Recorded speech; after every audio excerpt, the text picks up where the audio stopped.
Baik tuan-tuan dan puan-puan, kembali ke kitab kita, muka surat 35, baris yang ke wahid isnani salasa arba'a khamsa sitta sab'a thamana tis'a. Yang ke-9 dari bawah. Yang ke-8 sebenarnya kerana kita berhenti dekat atau umpamanya di ujung tu. Situ catatan terakhir saya. Baik.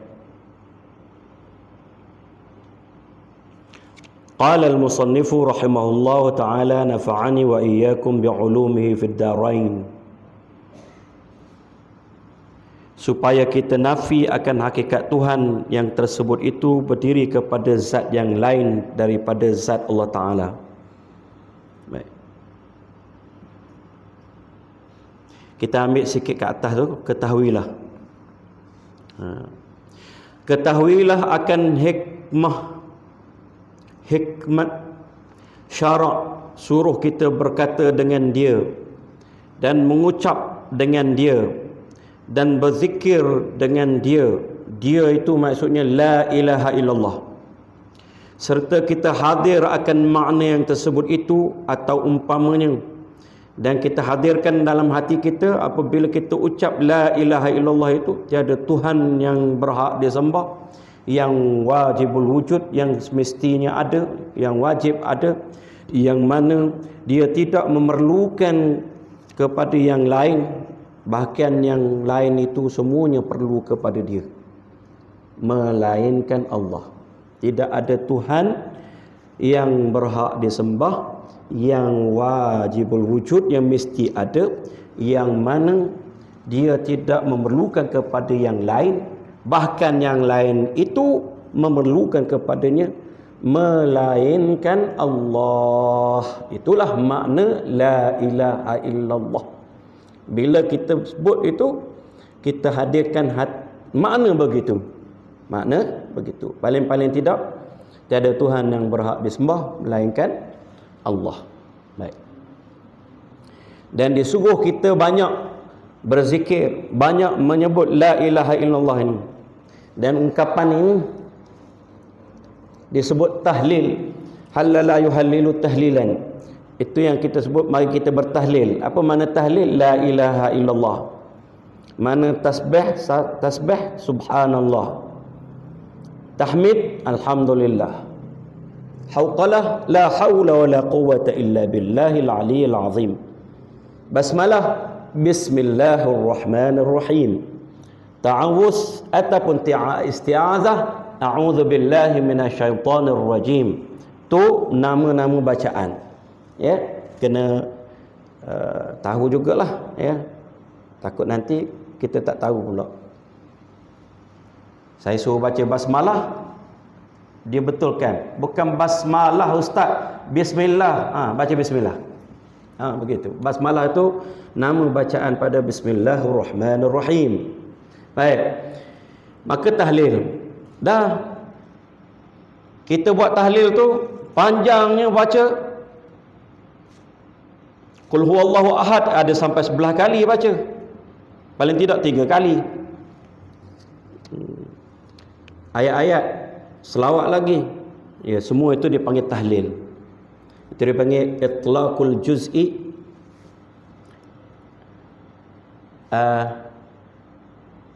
Itlaqul syai' bil juz'i. Kita menamakan satu perkara itu dengan hak yang sebahagian daripada perkara itu. Macam solat kita ni. Solat mana doa. Bukan semua sembahyang kita ni doa, tapi kita tetap panggil solat. Begitu tuan-tuan. Pasal ada orang tanya pada saya. Ya. Dia kata, kenapa panjang muqaddimah dia tu, sedangkan tahlil itu la ilaha illallah saja. Dia tanya, itlaqul kulli alal itlaqul juz'i alal kull, dia panggil itlaqul juz'i alal kull. Kita menamakan sesuatu perkara itu kerana perkara, sebahagian perkara yang ada pada perkara itu. Baik. Ucaplah La ilaha illallah. Satu-satunya zikir yang kita tidak perlu tutup mulut. Kalau tuan-tuan tutup mulut, kapit mulut, bibir bercantum, tak betul lah tu. Ya. La ilaha illallah, la ilaha illallah, la ilaha illallah. Jaga la ilaha illallah. Ya.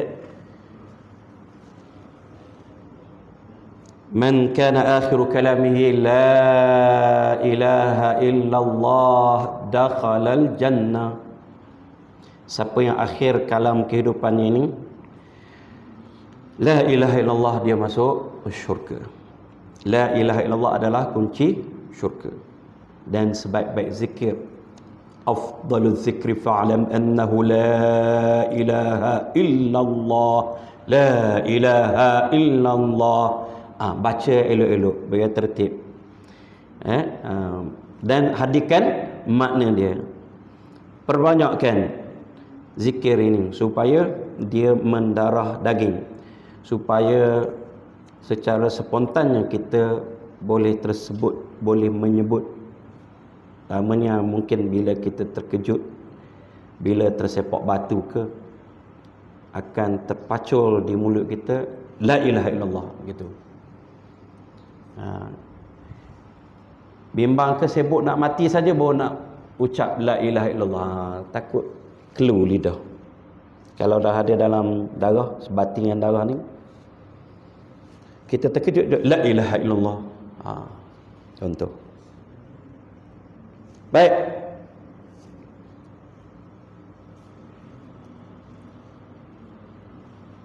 Supaya kita nafi akan hakikat Tuhan yang tersebut itu berdiri kepada zat yang lain daripada zat Allah Ta'ala. Ya. Dan supaya kita isbat akan demikian hakikat itu kepada zat Allah Ta'ala yang tunggal ia dengan dia. Bila kita membaca la ilaha illallah ini, tuan-tuan dan puan-puan, kita nafikan hakikat Allah SWT menumpang pada zat yang lain, memerlukan kepada zat yang lain, memerlukan kepada yang menciptakannya, yang mengadakannya. Ya. Dan kita isbatkan hakikat zat Allah SWT itu tunggal. Maksudnya tidak ada dua, tidak ada tiga. Itu kita sebut yang Maha Esa. Ya. Ada yang menghalusi lagi, dia kata jangan sebut Allah itu satu. Ini yang lebih menghalusi. Pada kita tidak ada masalah sebenarnya. Kenapa tak boleh sebut Allah itu satu?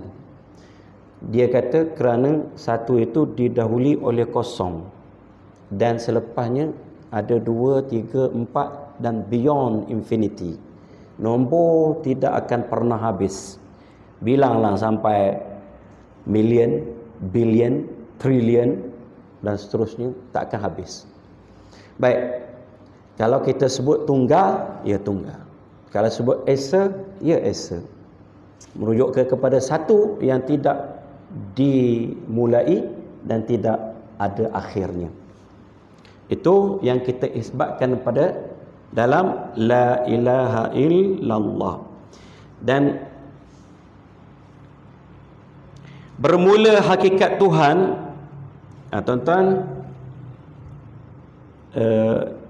garis bawahkan hakikat itu, kerana kita akan sebut beberapa kali tentang hakikat.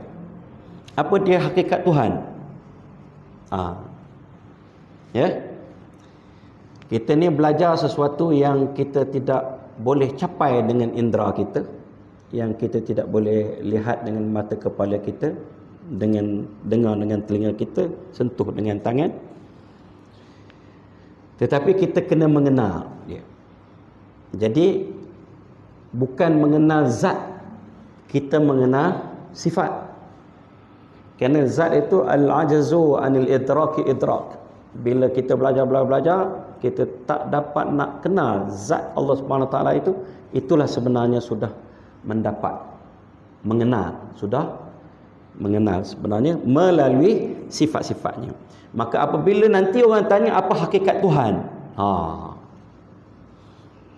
iaitu kaya hakikat, bermula hakikat Tuhan, iaitu kaya Tuhan daripada tiap-tiap barang yang lain dan berkehendak oleh tiap-tiap barang yang lainnya kepadanya. Itulah dia hakikat Tuhan. Apa dia? Allah SWT tidak berkehendak, tidak memerlukan, tidak berhajat kepada yang lain, dan semua yang lain itu berhajat kepada dia, berkehendak, memerlukan dia. Dalam apa ni disimpulkan? Sifat istighna dan sifat iftiqar. Itulah hakikat ketuhanan. Dan demikian lagi, al-wajibul wujudu al-mustahiqqu lil ibadati. Tuan-tuan, rasanya dalam kitab, dalam buku Rumi itu al-wajibul wujudi tak? Ya. Al-wajibul wujudu al-mustahiqqu lil ibadati. Mudah-mudahan yang benarnya ialah al-wajibul wujudu al-mustahiqqu lil ibadati. Tuan-tuan, jangan menganggap bila kita sebut mudah-mudahan yang benar itu masih tidak pasti. Masih tidak pasti. Ya. Cuma kita sebut bahasa itu bahasa berlapik. Kita tak mau kata itu salah, tak betul. Betul kan? Kita tak mau begitu. Ya. Jadi kita sebut mudah-mudahan yang betulnya ialah al-wajibul wujudu al-mustahiqqu lil ibadati. Artinya zat yang wajib oleh adanya. Itunya zat Allah ni dipanggil al-wajibul wujud. Zat yang mesti ada, yang patut bagi disembah dengan sebenarnya. Al-mustahiqqu, yang patut, yang layak. Ya. Lil ibadah, yang disembah dengan sebenarnya, maksudnya yang perlu makhluk ini mengabdikan diri kepadanya, dipersembahkan pengabdian diri secara totalnya dan secara sebenar-benarnya. Itulah makna al-wajibul wujudu. Al-wajib tu mesti, al-wujudu tu ada, al-mustahiq tu berhak lil ibadah, berhak untuk dipersembahkan ibadat. Ya. Baik. Dan telah maklum akan bahawasanya zat yang wajib ada yang patut bagi disembah dengan sebenarnya. Maklum tu diketahui, bahasa Arab asalnya. Ya. Telah diketahui bahawa zat yang wajib, yang layak disembah, yang selayaknya disembah, yang patut disembah, yang berhak disembah dengan sebenar-benarnya, iaitu bahawa kaya ia daripada tiap-tiap barang yang lainnya dan berkehendak oleh tiap-tiap barang yang lainnya kepadanya. Diulang lagi tuan-tuan puan-puan, diulang lagi. Apa dia? Tuhan yang berhak disembah tu ialah Tuhan yang tidak memerlukan yang lain, dan semua yang lain itu memerlukannya. Itulah dia ni, hakikat dia. Al-wajibul wujud al-mustahiqqu lil ibadah. Baik. Dan atas hakikat ini, itu hakikat ketuhanan, adalah makna la ilaha illallah itu tiada Tuhan yang disembah dengan sebenarnya, yang wajib ada, melainkan Allah. Itulah dia. Ya. Apa makna la ilaha illallah? Tiada Tuhan yang disembah dengan sebenarnya, yang wajib ada. Ya. Tuhan yang wajib ada dan dia berhak disembah. Itulah la ilaha illallah.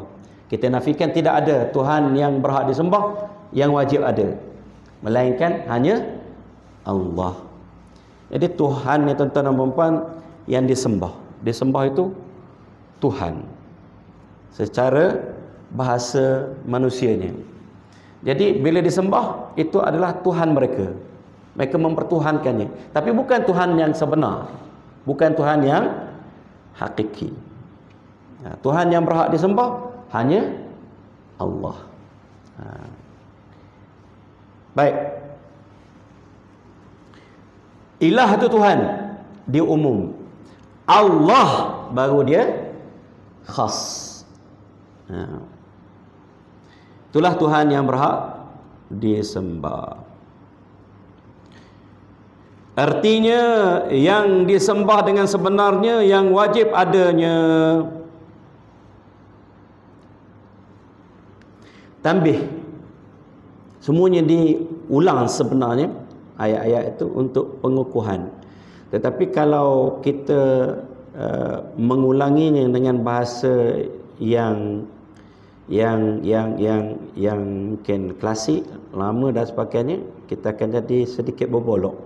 Jadi kita tak perlu syarahkan lagi lah. Ya, dia hanya mempertegaskan bahawa la ilaha illallah itu apa dia? Tidak ada Tuhan yang wajib ada dan yang berhak disembah, yang mana dia tidak memerlukan yang lain, bahkan yang lain itu semuanya memerlukan kepadanya, melainkan Allah. Itu dia makna la ilaha illallah yang tersimpul dalam 50 simpulan iman. Tuan-tuan ingat lagi? Siapa boleh terang apa dia simpulan iman dalam la ilaha illallah? Bukan dalam asyhadu an la ilaha illallah wa asyhadu anna Muhammadar Rasulullah. Iaitu mudah kita kira. Yang ni. Sifat istighna bersama lawazimnya dan bersama lawan-lawannya, dengan sifat iftiqar bersama dengan lawazimnya dan lawan-lawannya. Semua itu ada 30, ada 50. Itulah dipanggil aqaidul iman. Nanti kalau ada orang tanya apa makna la ilaha illallah, ataupun ditanya apa makna hakikat ketuhanan, inilah jawapan tuan-tuan dan puan. Pasal ada orang tanya pada saya beberapa bulan lepas ni. Jadi makna la ilaha illallah tu, itulah dia ni. Yang sempurna, sempurna-sempurnanya. Tapi kalau makna pada harfi literal, la tu tidak ada, la tu tiada, ilaha Tuhan, illa melainkan Allah, Allah. Tiada Tuhan melainkan Allah. Itu harfi literal, satu-satu diterjemahkan. Tapi kalau kita masuk secara mendalam, makna hakikat dia ialah itu dia. Tidak ada Tuhan yang mesti wujud, yang berhak disembah, yang mana dia tidak memerlukan yang lain, bahkan yang lain itu semuanya memerlukan kepadanya, melainkan Allah. Bermaksud apa? Bermaksud Tuhan yang mesti ada, yang berhak disembah, yang bersifat dengan sifat-sifat istighna dan iftiqar.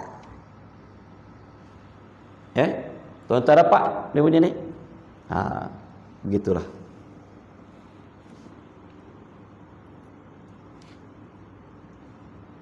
Hakikat ketuhanan itulah tadi. Tambih daripada nabbaha yunabbihu tambihan, munabbihun munabbahun, nabbih la tunabbih. Tasrif dia panggil. Tambihul ghafilin, peringatan kepada orang-orang yang lalai. Apa maksud tambih di sini?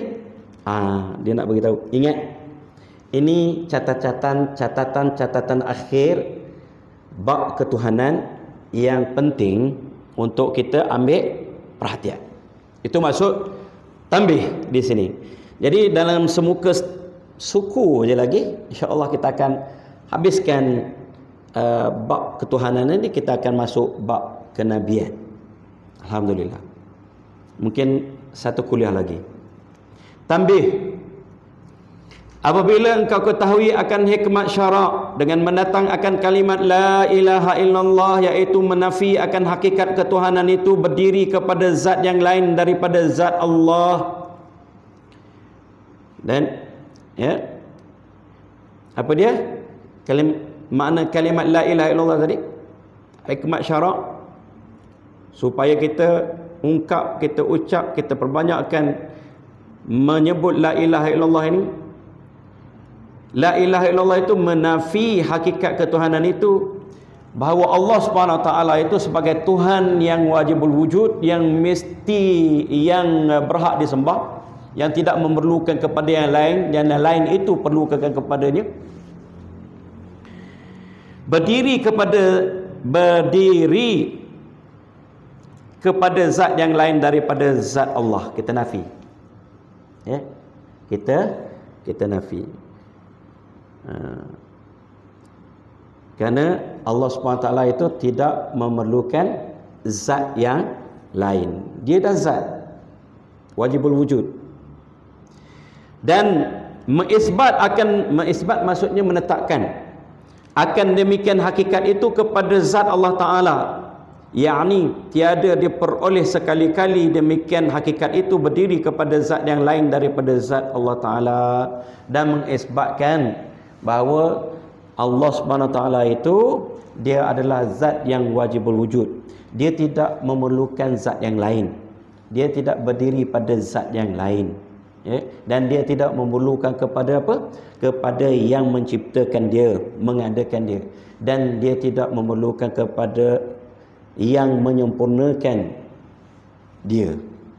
Ya, kerana dia sudah sempurna. Itu dia, tentara perempuan. Baik. Nescaya engkau ketahuilah akan barang yang tersebut di dalam kitab sifat 20 yang dibangsakan dia dengan dusta jua kepada Tuan Syekh Daud yang banyak berkuras-kuras tali di dalamnya. Ada satu pahaman, bahkan diajarkan dan dinisbahkan ilmu itu kepada Tuan Syekh Daud. Syekh Daud ialah Syekh Daud Al-Fatani. Nama sebenarnya Wan Daud bin Wan Abdullah. Lahir 1720 Masihi. Belajar di Patani, kemudian melanjutkan pelajaran di Aceh, kemudian ke Mekah, ke Madinah. Di sana 30 tahun belajar. Banyak mengarang kitab-kitab dia yang kita gunakan sampailah sekarang. Ini ulama besar dunia Melayu. Ulama besar Melayu, dan meninggal dunia di Taif. Dan ada satu pengajian sifat 20 yang konon katanya berasal dari Syekh Daud Patani ni. Tapi pengarang kata berkuras-kuras tali, berbolok sekali dia punya ilmu ataupun dia punya cara pembahagian sifat 20 tu. Mari kita tengok. Jadi tak betul lah sebenarnya. Takkanlah ulama yang sebegitu besar, hebat, mengajarkan ilmu yang sebegitu rupa, ya, yang tidak disandarkan kepada Al-Quran dan hadis, dan tidak disandarkan kepada bahasa, tidak disandarkan kepada logik, tiba-tiba hanya semata-mata dakwaan, dan perkara itu tidak benar sama sekali. Ya, maka dinisbahkan kepada ulama besar. Dia kadang-kadang orang nak menjual ini, dia kena jual nama orang. Ya, kita tengok pelaburan-pelaburan yang tak pasti, yang tak apa-apa, scam itu, skim itu macam-macam, dia akan letak. Mula-mula sekali dia akan jual nama ustaz. Terutamanya ustaz terkenal. Pensyarah universiti. Mufti itu mufti ini, anak mufti, ustaz itu ustaz ini, dan tunjuk inilah dia panel syariahnya, ya, untuk melakukan. Dan dia pergi ke Mahat Tahfiz, ditawarkan beberapa lot hotel di Mekah. Jadi bagi secara percuma kepada apa? Kepada Mahat Tahfiz itu dan kepada mudirnya sekali. Saya kata jangan. Saya kata scam. Dan dia bawa, dia jaja nama Mahat Tahfiz tu. Mahat Tahfiz sekian-sekian, ada berapa lot yang dia. Kemudian mudirnya sekian-sekian ustaz pun ada beberapa lot yang dia ni. Ya. Macam-macam sekarang tuan-tuan dan puan-puan. Dia pakai jubah, pakai tayak, pakai kepiah, pergi jual scam. Lepas itu yang buruknya ialah nama jubah lah, nama serban, nama kepiah, nama orang agama, nama ustaz, nama Mahat Tahfiz. Dia jual. Begitu jugalah yang menjual. Ada buku pada saya tu, dia kata inilah warisan ilmu Tok Kenali. Takkan Tok Kenali gini kot. Ya?